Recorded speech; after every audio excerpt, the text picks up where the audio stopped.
இயேசுவின் நாமத்தினாலே வாழ்த்துகிறேன், வரவேற்கிறேன், நன்றி செலுத்துகிறேன். நன்றாக இருப்பின் நம்புகிறேன், விசுவாசிக்கிறேன். இயேசுவின் நாமத்தினாலே உங்களை ஒவ்வொருவரையும் ஆசீர்வதிக்கிறேன். இந்த நாளில் ஒரு வேத வசனம் பிலிப்பியர் 2 அதிகாரம் 14 வசனம் சொல்லப்படுகிறது. நான் வீணாக ஓடினதும் பிரயாசப்பட்டதும் என்கிற மகிழ்ச்சி கிறிஸ்துவின் நாளில் எனக்கு உண்டாயிருப்பதற்கு ஜீவ வசனத்தை பிடித்து கொண்டு உலகத்திலே சுடர்களைப் போல பிரகாசிக்கிற நீங்கள். பாருங்கள், பிரகாசிக்கிற நீங்கள் உங்களை பார்த்து சொல்கிறார். வீணான எவ்வளோ நாள் ஓடிட்டோம், வீணாக பிரயாசப்பட்டோம், ஆனால் நம்ம வாழ்க்கையில் ஒன்றுமே நடக்கலை. ஏசு சொல்கிறார், நீ என்கிட்ட வந்துட்ட மகனே மகளே, உன்னை சுடர்விடும் பட்டயத்தை போல வைக்க போகிறன்றார். என் அன்பு பிள்ளைகளை, இந்த வசனத்தை கேட்குற, இந்த வீடியோ பார்க்குற உங்கள் வாழ்க்கையில் பிரகாசம் இல்லாமல் இருக்கலாம், வாடிய நிலைமையில் இருக்கலாம்.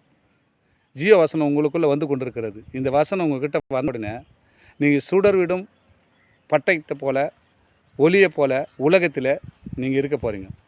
ஆண்டவர் உங்களோடு பேசி கொண்டிருக்கிறார். எத்தனையோ நாள் மங்கிய நிலையில் இருக்கலாம், வளர முடியாது, வீணாக ஓடி இருப்பீங்க. இங்கே போனால் எனக்கு காரியம் நடக்கும், அந்த அம்மாசை பிரேயர் போனால் ஒரு விடுதலை கிடைக்கும், அங்கே விடுதலை பிரேயர் நடிக்கிறாங்க, அங்கே போனால் உனக்கு ஒரு சுகம் கிடைக்குன்னு ஓடி இருக்கலாம். அதெல்லாம் வீணான்றார். வீணாக ஓடினதும் வீணாக பிரயாசப்பட்டதும் எல்லாம் வேஸ்ட்டுன்றார். ஆண்டவர் சொல்கிறனால தானே வீணாக ஓடினதும் வீணாக பிரயாசப்பட்டதும் என்கிற மகிழ்ச்சி கிறிஸ்துவின் நாளில் எனக்கு உண்டானது.